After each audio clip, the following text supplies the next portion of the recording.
नमस्कार, स्वागत है आपका हमारा उत्तराखंड में। मैं हूं आपके साथ कैफ खान। शुरुआत करेंगे बुलेटिन की, लेकिन उससे पहले नजर डालेंगे सुर्खियों पर। पीएम मोदी ने उत्तराखंड में कैबिनेट विस्तार को दी हरी झंडी। बजट सत्र से पहले तय होंगे नए मंत्रियों के नाम। मंत्रिमंडल में नए नामों पर चर्चा शुरू। ग्रीष्मकालीन राजधानी गैरसैंण में 1 मार्च से शुरू होगा बजट सत्र। विधानसभा में एंट्री से पहले दिखानी होगी कोरोना रिपोर्ट। करीब 59,000 करोड़ का होगा बजट। रुड़की के बहादुरपुर गांव में कांग्रेस की किसान पदयात्रा में शामिल हुए पूर्व सीएम हरीश रावत। कृषि कानून के खिलाफ खोला मोर्चा। कुंभ के लिए नागा सन्यासियों का हरिद्वार पहुंचना शुरू। 3 मार्च को निकलेगी निरंजनी अखाड़े की पेशवाई। कोरोना का देखते हुए प्रशासन हुआ अलर्ट। हरिद्वार में जिस्म फरोशी का धंधा बेनकाब। शिव मूर्ति चौक पर होटल में पुलिस का छापा। आपत्तिजनक हालत में 2 युवक और 2 युवतियों संग मैनेजर अरेस्ट। उत्तराखंड में गुजरात भेजे जाएंगे 7 आदमखोर गुलदार। हमले में जा चुकी है कईयों की जान। गुजरात सरकार ने शिफ्टिंग के प्रोजेक्ट को दी हरी झंडी। आप देख रहे हैं के न्यूज, खबरों का सारथी। प्रदेश के मुख्यमंत्री ने सितारगंज नगर के अमरिया रोड पर बने एक अत्याधुनिक हॉस्पिटल का उद्घाटन किया। इससे पूर्व उन्होंने गुरुद्वारा नानकमत्ता साहिब में पहुंचकर माथा टेका। आपको बता दें, वो नानकमत्ता विधायक डॉक्टर प्रेम सिंह राणा के यहां शादी समारोह पर पहुंचे थे। उनके गुरुद्वारा प्रबंधक कमेटी की ओर से सरोपा व स्मृति चिन्ह भेंटकर सम्मानित भी किया गया। इसके उपरांत उन्होंने सितारगंज पहुंचकर अमरिया रोड पर नए बने एक अत्याधुनिक हॉस्पिटल का उद्घाटन किया। इस मौके पर उनके साथ सितारगंज विधायक सौरभ बाहुगुड़ा, खटीमा विधायक पुष्कर सिंह धामी सहित दर्जनों भाजपा पदाधिकारी मौजूद रहे।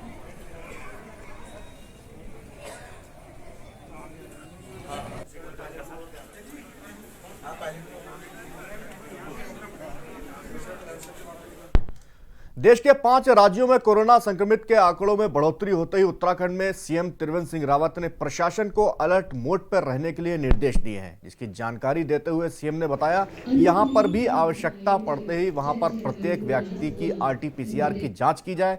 वहीं सीएम ने जनता से अपील करते हुए कहा कि प्रत्येक व्यक्ति को सावधानी बरतनी चाहिए, जिससे संक्रमण के खतरे को रोका जा सके। आपको बता दें कि देहरादून जिला अधिकारी डॉक्टर आशीष कुमार श्रीवास्तव ने बॉर्डर, रेलवे स्टेशन और एयरपोर्ट पर जांच के आदेश जारी कर दिए हैं।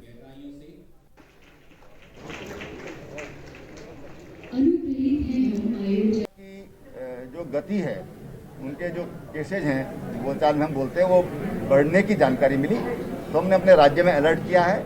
हमने कहा कि जहाँ पर भी आवश्यकता लगती है वहाँ पर आप इसकी जो RT-PCR और जांच करना फिर शुरू करिए। हम नहीं चाहते कि उत्तराखंड भी इस आपदा की चपेट में पुनः आए। उसके लिए बहुत सतर्कता जरूरी है। मैं आप लोगों के माध्यम से राज्य की जनता से भी कहूँगा कि हमको बहुत अलर्ट रहने की ज़रूरत है, हम बहुत सतर्क रहने की ज़रूरत है, क्योंकि कई जो विशेषज्ञ हैं उनका ये मानना है कि जो सेकेंड स्ट्रेन होगा ये ज़्यादा स्प्रेड होगा, ज़्यादा तेज गति होगी इसकी स्प्रेड होने की, और इससे खतरा भी ज़्यादा होगा। इसलिए सावधान रहने की ज़रूरत है।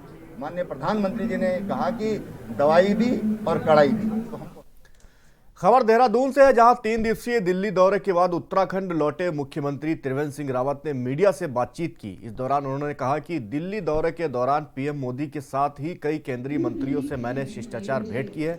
वहीं सीएम त्रिवेंद्र ने कहा कि केंद्रीय मंत्री और पीएम मोदी से मिलकर मैं राज्य के लिए कई करोड़ की सौगात लाया हूँ। साथ ही राज्य की कई जरूरतें भी इस दौरे से पूरी होंगी। हम समस्त पुलिस परिवार की ओर से आपका हृदय की गहराइयों से दौरा रहा। अनगिन मंत्रियों से मिलना हुआ, प्रधानमंत्री जी से मिलना हुआ, और राज्य के लिए हजारों करोड़ की सौगात इस बीच लेकर आया हूं। और मुझे लगता है कि हमारी राज्य की तमाम जो आवश्यकताएं हैं, हमारी जो ज़रूरतें हैं, वो इस दौरे से हमारी पूरी होंगी। किसानों के लिए केंद्र की भाजपा सरकार द्वारा बनाए गए कृषि कानून के विरोध में उत्तराखंड के पूर्व मुख्यमंत्री हरीश रावत ने आज शहीद राजा विजय सिंह स्मारक कुंजा बहादुरपुर से लेकर इकबालपुर तक पदयात्रा की। सभी किसान कांग्रेस जनों के साथ जय जवान और जय किसान और अभी तो ये अंगड़ाई है, आगे और लड़ाई है जैसे जोरदार नारे भी लगाए गए। पूर्व मुख्यमंत्री हरीश रावत ने कहा कि जब तक भाजपा सरकार महंगाई व किसानों पर जबरन थोपे गए काले कानूनों को वापस नहीं लेती, तब तक कांग्रेस पार्टी सोनिया गांधी के नेतृत्व में आंदोलन करती रहेगी।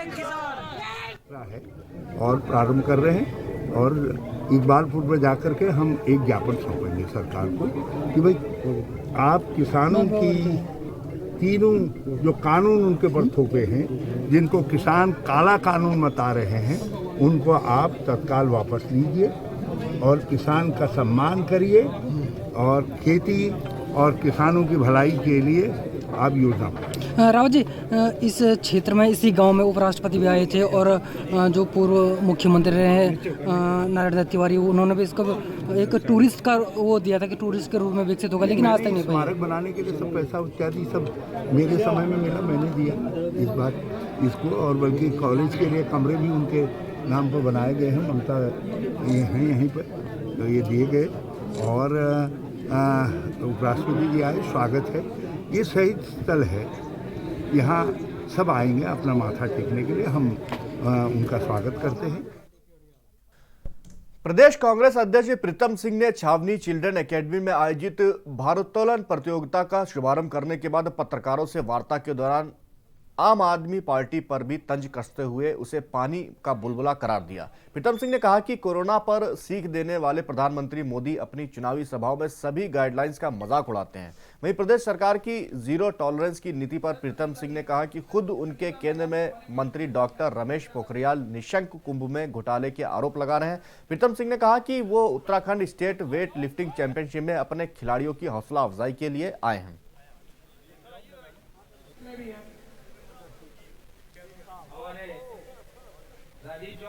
देखिए, ये सरकार तो कुंभ को जो है गंभीरता से नहीं ली। जिस तरीके से कोविड-19 की गाइडलाइन देकर के कुंभ की अवधि को कम करने का काम किया है, निश्चित रूप से हम उसका विरोध करते हैं, क्योंकि कुंभ 12 वर्ष में होने वाला पर्व है जो हमारी धार्मिक भावना से जुड़ा हुआ है, जो देश का नहीं बल्कि दुनिया का है एक ऐसा समागम है जिसमें लाखों लोग जो है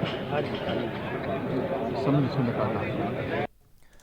आतंकवादियों की हर गतिविधियों को नाकाम कर उन्हें नेस्तनाबूद करने की दिशा में Uttarakhand anti terrorist squad ATS wing में पहली बार महिला कमांडो दस्ते को शामिल किया गया है। पहले हरिद्वार, फिर नरेंद्रनगर PTC और अब देहरादून की पुलिस लाइन में इन महिला कमांडो दस्ते की बेसिक ट्रेनिंग कराई गई। आज से महिला कमांडो दस्ता ट्रेनिंग पूरी करने के बाद उत्तराखंड ATS में शामिल हो जाएंगे। देहरादून पुलिस लाइन में महिला कमांडो ने कार्यक्रम में अपना डेमो मुख्यमंत्री के सामने पेश किया। इस मौके पर प्रदेश के कई पुलिस अधिकारी और नेता मौजूद रहे। इस दौरान CM त्रिवेंद्र सिंह रावत ने मीडिया से रूबरू होते हुए कहा कि महिला कमांडो दस्ते का पहला ट्रेनिंग का फेज मार्च माह के अंत तक पूरा हो जाने के बाद इन्हें सबसे पहले महाकुंभ मेले जैसे बड़े आयोजन में तैनात किया जाएगा। हालांकि महाकुंभ आयोजन के उपरांत इनकी एडवांस कमांडो ट्रेनिंग एक के बाद एक आगे बढ़ती चली जाएगी।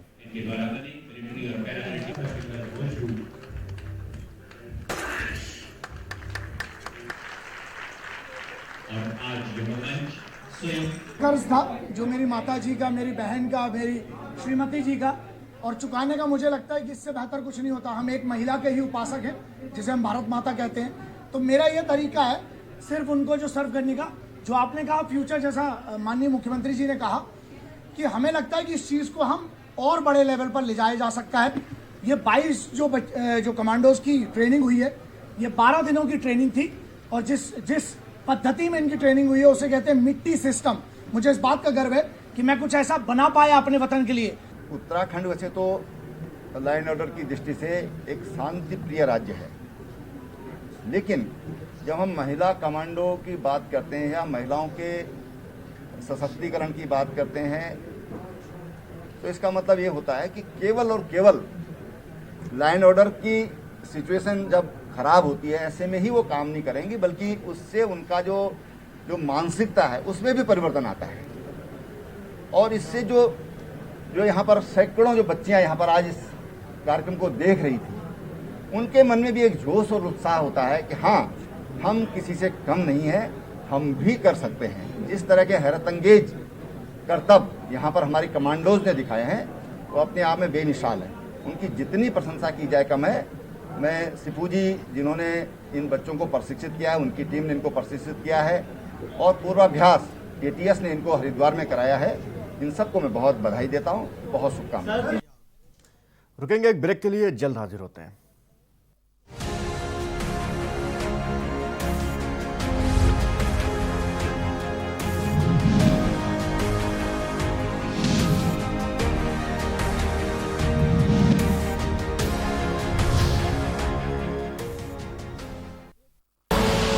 आप देख रहे हैं के न्यूज, खबरों का सारथी। आज के उत्तराखंड की बदली हुई तस्वीर अटल निर्णय वाले मजबूत इरादों से बदल रही है राज्य की तकदीर। पहाड़ों को काटकर रास्ते बने हैं। उत्तराखंड ने तरक्की के नए पायदान चढ़े हैं। मीलों तक लंबी सड़कें चमचमा रही हैं। देश और विदेश के सैलानियों को बुला रही हैं। खुशहाली की लहर के साथ विकास का मार्ग दिखाता उत्तराखंड, नया इतिहास बनाता उत्तराखंड। मोदी जी का मजबूत संकल्प, जनता के भरोसे पर खरी उतरती, सबकी उम्मीदें पूरा करती त्रिवेंद्र सरकार।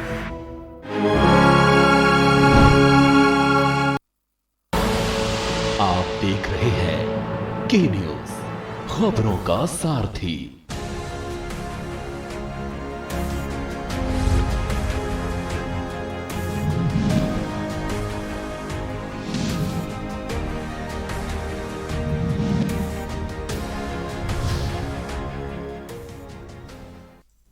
ब्रेक के बाद स्वागत है आपका बुलेटिन में। रानीखेत के सोमनाथ मैदान में सेना की ओपन भर्ती रैली के दूसरे चरण में आज से अल्मोड़ा जिले के युवा किस्मत आजमाएंगे। आज अल्मोड़ा भिकाई सैंड के 1550 युवाओं ने दौड़ लगाई, जिसमें 400 युवा पास हुए हैं। संयुक्त मजिस्ट्रेट अपूर्वा पांडे ने कहा कि प्रशासन की ओर से भर्ती में आने वाले युवाओं के लिए रहने खाने की उचित व्यवस्था की गई है और प्रशासन की तरफ से रात में गश्त करके पता किया जा रहा है कि कहीं कोई बच्चा परेशान तो नहीं है। इस बात का भी ध्यान रखा जा रहा है। बच्चों की फिट फॉर रन का सर्टिफिकेट दिया जा रहा है। साथ ही जिन बच्चों में कोरोना के लक्षण दिख रहे हैं, जिनका टेम्परेचर बढ़ा हुआ है, उन बच्चों का टेस्ट किया जा रहा है। वहीं सेना की तरफ से भी कोविड के नियमों को देखते हुए भर्ती कराई जा रही है। हमारी जब से भर्ती शुरू हुई है, हमने शुरुआत से ही जो अब यहाँ पे भर्ती में पार्टिसिपेट करने के लिए बच्चे आ रहे हैं, उनके रहने खाने की व्यवस्था, उसके अतिरिक्त शहर में ट्रैफिक व्यवस्था, लॉ एंड ऑर्डर की व्यवस्था, इन सभी का बिल्कुल उचित ध्यान रखा है। शुरुआत से ही सारी तैयारियाँ उस हिसाब से की गई हैं। मेडिकल टीम और कंटोनमेंट बोर्ड, हाइडल और जल संस्थान के सहयोग के साथ हर जगह सारी व्यवस्थाएँ प्रोवाइड कराई जा रही हैं। खबर देहरादून से है, जहां आज महिला एवं बाल विकास मंत्री रेखा आर्य ने केदारपुरम स्थित राजकीय महिला कल्याण एवं पुनर्वास केंद्र और राजकीय बाल गृह के लिए शयन कक्षों का शिलान्यास एवं भूमि पूजन किया। इस दौरान राजकीय बालिका निकेतन एवं राजकीय बाल गृह में रह रहे बच्चों को संबोधित भी किया गया। मीडिया से बातचीत में राज्य मंत्री रेखा आर्य ने बताया कि राजकीय महिला कल्याण एवं पुनर्वास केंद्र में खादी ग्रामोद्योग के सहयोग से सवासिनियों को दिए जा रहे प्रशिक्षण जैसे अगरबत्ती, धूपबत्ती, गर्म कपड़े, टोपी आदि का निरीक्षण किया गया है।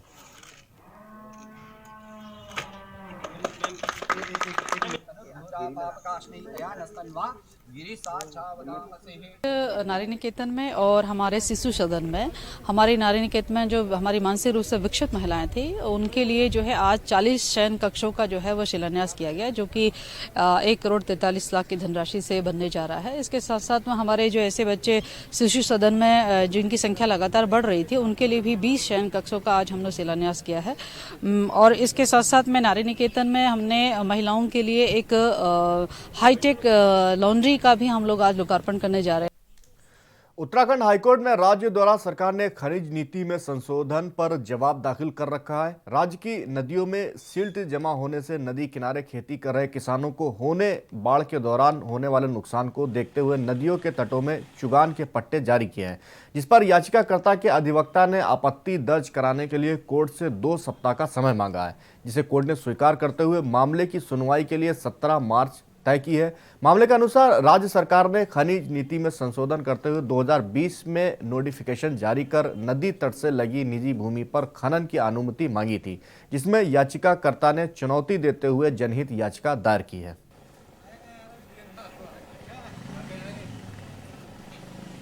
ये मामला है कि राज्य सरकार ने उप खनिज की नियमावली में संशोधन करके प्राइवेट इंडिविजुअल्स को पूरे उत्तराखंड में कहीं भी रिवर बैंक्स पे उप खनिज के पट्टे अलॉट जारी करने की डिमांड रखी थी और जिस पे पट्टे अलॉट करने जा रही थी, जिसमें माननीय उच्च न्यायालय ने अगस्त में स्टे कर दिया था, सुनने के बाद कि जो भी रिवर बैंक्स और रिवर नदी है वो सरकारी संपत्ति है और उस पर किसी भी प्राइवेट आदमी को पट्टा नहीं अलॉट किया जा सकता।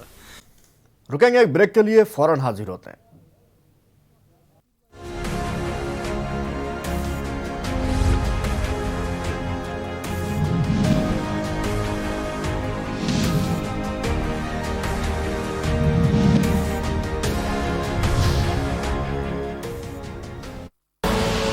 आप देख रहे हैं के न्यूज, खबरों का सारथी।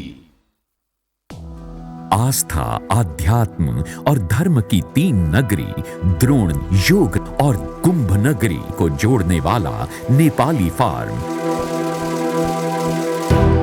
व्यापार, पर्यटन और यातायात के लिहाज से बेहद महत्वपूर्ण है। इन रास्तों पर सुगम होगा आवागमन।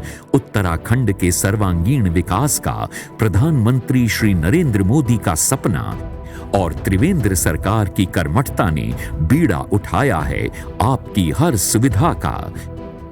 नेपाली फार्म पर फ्लाईओवर, सोंग नदी पर नया पुल, रायवाला मोतीचूर फ्लाईओवर, ये आपके सफर को बनाएंगे आसान। तो अगर आप देहरादून या ऋषिकेश से हरिद्वार आ रहे हैं तो देख पाएंगे उत्तराखंड का नवनिर्माण।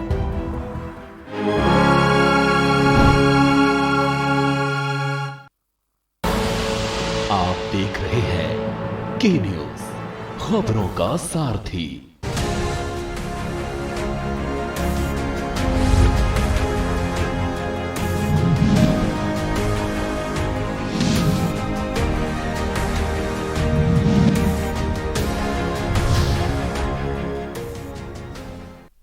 ब्रेक के बाद एक बार फिर स्वागत है आपका हमारा उत्तराखंड में। उत्तराखंड हाईकोर्ट ने राज्य में वरिष्ठ अधीक्षक व अधीक्षक कारागार के 7 रिक्त पदों पर पुलिस विभाग के अधिकारियों को नियुक्त करने के खिलाफ दायर जनहित याचिका पर सुनवाई करते हुए सरकार से 2 सप्ताह में जवाब पेश करने को कहा है। मामले की सुनवाई मुख्य न्यायाधीश RS चौहान व न्यायमूर्ति आलोक कुमार वर्मा की खंडपीठ में हुई। आपको बता दें, काशीपुर के अधिवक्ता संजीव कुमार आकाश ने जनहित याचिका दायर कर कहा है, सरकार ने 12 फरवरी 2021 को एक आदेश जारी कर राज्य के कारागारों में रिक्त पड़े वरिष्ठ कारागार व अधीक्षक के पदों पे पुलिस विभाग के अधिकारियों की नियुक्ति कर दी गई है, जो कि असंवैधानिक है। इस तरह के नियुक्ति से जेल के कैदियों के साथ दुर्व्यवहार होने के साथ ही न्यायिक हिरासत व पुलिस हिरासत के बीच का अंतर समाप्त हो जाएगा। याचिकाकर्ता का कहना है कि पदों पर की गई नियुक्तियों को निरस्त किया जाए।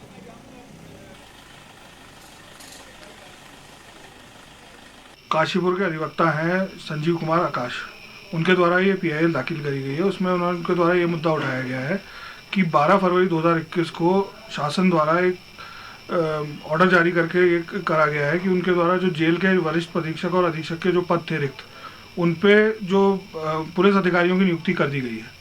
तो उन आदेशों को इस जनहित याचिका के माध्यम से चैलेंज किया गया है और इसमें याचिकाकर्ता का ये कहना है कि अगर इस तरह का आदेश पारित किया जाता है तो फिर न्यायिक अभिरक्षा और पुलिस अभिरक्षा में कोई अंतर नहीं रह जाएगा और कैदियों के साथ जो दुर्व्यवहार है उसकी आशंका रहेगी।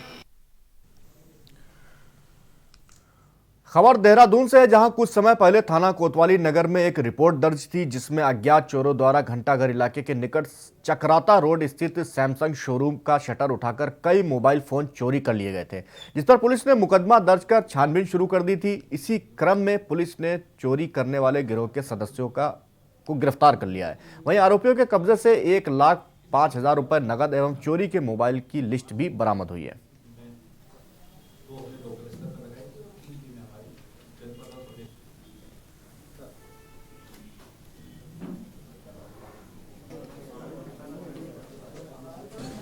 ये 8 तारीख को जनपद देहरादून के मुख्यालय पे लगभग मैं कहूँगा in the heart of the town बिल्कुल बीचों बीच एक चोरी की घटना हुई थी, जिसमें कि एक दुकान से काफ़ी कीमती मोबाइल चोरी हुए थे। तो इसमें चूंकि ये गंभीर घटना थी, इसमें हम लोगों के द्वारा काफ़ी इसमें मेहनत की गई, 5 टीमें हमारे द्वारा इसमें लगाई गई थी। तो फील्ड वर्क के द्वारा और जो डिफरेंट थोड़ा बहुत जो टेक्नोलॉजी का सहारा मिल सकता है उसके द्वारा हम लोग इस कंक्लूजन पर अब इसमें पहुंचे थे कि इसमें जो घोड़ासैन गैंग है इसका हाथ है। ये जैसे मैंने आपको बताया, ये पूर्वी चंपारण जिले में एक स्थान है और यहाँ पर दर्जनों की संख्या में लोग इस प्रकार का कार्य करते हैं, गैंग बना के पूरे देश में घूमते रहते हैं और इस प्रकार की चोरियों को अंजाम देते हैं। रुकेंगे एक ब्रेक के लिए, जल्द हाजिर होते हैं।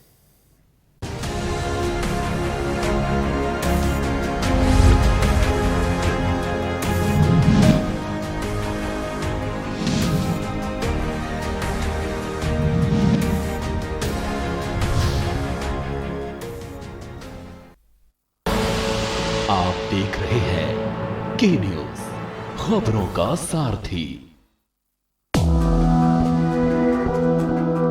आज के उत्तराखंड की बदली हुई तस्वीर, अटल निर्णय वाले मजबूत इरादों से बदल रही है राज्य की तकदीर।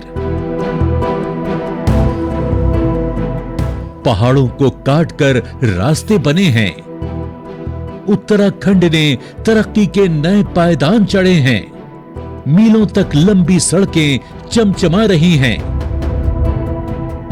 देश और विदेश के सैलानियों को बुला रही हैं। खुशहाली की लहर के साथ विकास का मार्ग दिखाता उत्तराखंड, नया इतिहास बनाता उत्तराखंड। मोदी जी का मजबूत संकल्प, जनता के भरोसे पर खरी उतरती, सबकी उम्मीदें पूरा करती त्रिवेंद्र सरकार।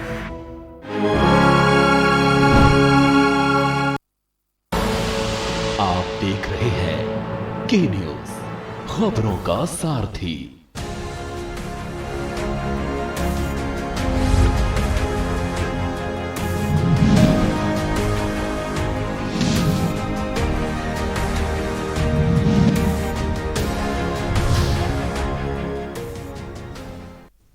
ब्रेक के बाद स्वागत है आपका बुलेटिन में। उत्तराखंड हाईकोर्ट ने राज्य में वित्तीय लेन देन डिजिटल माध्यम से करने के लिए राज्य सरकार द्वारा अधिकृत की गई कंपनी द्वारा वित्तीय अनियमितता को किए जाने के खिलाफ दायर जनहित याचिका की सुनवाई करते हुए कोर्ट ने उत्तराखंड फाइनेंस डायरेक्टर के द्वारा पेश किए गए शपथ पत्र से संतुष्ट होकर दोबारा से 2 सप्ताह के भीतर शपथ पत्र पेश करने के निर्देश दिए हैं।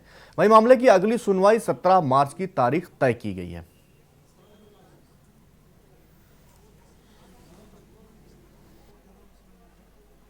देश में IFMS सॉफ्टवेयर के संचालन के लिए जिस कंपनी को ये कार्य दिया गया था, तो उसके टेंडर प्रक्रिया अपनाई नहीं गई थी और आचार संहिता के दौरान इसको कुछ फेवर्स के साथ जारी किया गया था। तो इस संबंध में जनहित याचिका दायर हुई थी, जिसमें डायरेक्टर फाइनेंस उत्तराखंड की ओर से एक एफिडेविट फाइल हुआ था, जिस पर कोर्ट ने असंतुष्टि जताते हुए उनको डायरेक्ट किया है कि वो इस बारे में स्पेसिफिक शपथ पत्र 17 मार्च से पहले दाखिल करें और उसमें बताएं कि जो कंपनी कार्य कर रही है उसके लिए कौन सी टेंडर प्रक्रिया और कब उसके संबंध में कार्रवाई हुई थी। खबर उधम सिंह नगर से है, जहां एसएसपी के निर्देशों पर जिले में संचालित हो रहे स्पा सेंटरों को बंद करा दिया गया है। इसके साथ ही जिले भर में कई स्पा सेंटर पर जुर्माना भी लगाया गया है। जिले के एसएसपी दिलीप सिंह कुंवर ने बताया कि उधम सिंह नगर जिले में जितने भी अवैध रूप से स्पा सेंटर संचालित हो रहे थे उनको पुलिस द्वारा बंद करा दिया गया है। पुलिस की छापेमारी कार्रवाई के दौरान स्पा सेंटर में कई तरह की अनियमितताएं पाई गई। उनमें आपत्तिजनक चीजों के साथ ही काम करने वाली महिलाओं को भी गलत गतिविधियों में संलिप्त पाया गया हैं जो कार्यरत हैं वो भी फ्रिक्वेंटली हर 4-5 दिन में हफ्ते में चेंज कर रहे हैं। और इसके अलावा वहाँ ट्रांसपेरेंसी के नाम पर कोई व्यवस्था नहीं है।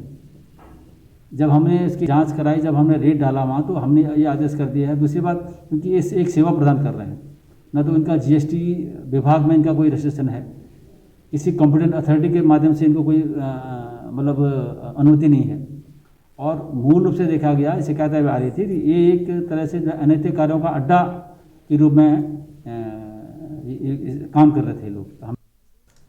खबर रुड़की से, जहां शांति व्यवस्था के मद्देनजर पुलिस प्रशासन पूरी तरह से मुस्तैद है। माहौल को बिगाड़ने वालों को किसी भी सूरत में बख्शा नहीं जाएगा, ये कहना है एसपी देहात प्रमेश सिंह डोवाल का। आपको बता दें कि एसपी देहात ने लोगों से भी अपील की है कि वो झूठी सूचना पर धार्मिक भावनाएं भड़काने वाले पोस्ट को शेयर ना करें, नहीं तो उन व्यक्ति पर भी वैधानिक कार्रवाई की जाएगी। बता दें कि 2 दिन पूर्व रुड़की में एक संपत्ति विवाद को लेकर 2 पक्षों में विवाद पैदा हो गया था, जिसको लेकर सोशल मीडिया व कुछ शरारती तत्वों द्वारा धार्मिक रूप दिया जा रहा था। एसपी देहात प्रमेंद्र डोवाल ने साफ किया है कि उक्त विवाद पूर्ण रूप से सम्मिलित संपत्ति का विवाद है। उन्होंने कहा कि यदि कोई भी व्यक्ति इस गलत एंगल देने का प्रयास करेगा तो उस पर कार्रवाई की जाएगी।